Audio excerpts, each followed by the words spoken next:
উচুপনি মাক চেলিব্ৰিটি মাক তই আজি ভাল লাগিছে নে মনটো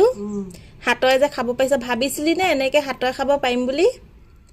কোনোবা দিনা সেইদিনা যোনদিনাখন মই যে খুৱাই খুৱাই দিছিলোঁ পেচাব কৰিবলৈ ধৰি নিছিলোঁ গা ধুবলৈ ধৰি নিছিলোঁ তেতিয়া ভাবিছিলি নে এদিন মই এনেকে হাতৰে ভাত খাম আজি যে কাঁহী বাতি ধুলি বস্তা ধুলি ইমানখিনি যে কাম কৰিলি ভাবিছিলি জানো আকৌ এনেকুৱা হ'ম বুলি ফু ফু মামাৰ কাৰণে যাওক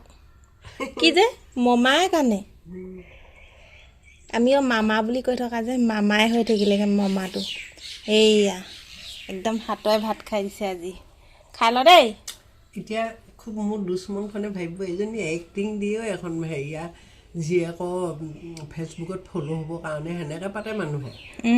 এক্টিং বাৰু তই দিছ ডক্টৰবোৰ এক্টিং দিয়ে নেকি তোৰ লগত দৰৱবোৰ যে এনেই লিখি দিয়ে ফেক নেকি ডক্টৰবোৰ কৈছোঁ ডক্টৰৰ লগত মোৰ হাত আছে ইমান ডাঙৰ চেলিব্ৰিটি মাকটো তই আৰে উচুপনি মাক চেলিব্ৰিটি মাক তই সেইখিনি সিহঁতক এনেই নে সেইখন মোৰ চাৰ্টিফিকেট দিবি বুলি কৈ দিলে সিহঁতি মোক দি দিয়ে এক্সে আছে কিবা আছে চেলিব্ৰিটি মাকক দিবই লাগিব ন চব মোৰ সেইবোৰ হেৰি খাই ল হাত আছে মানুহৰ লগত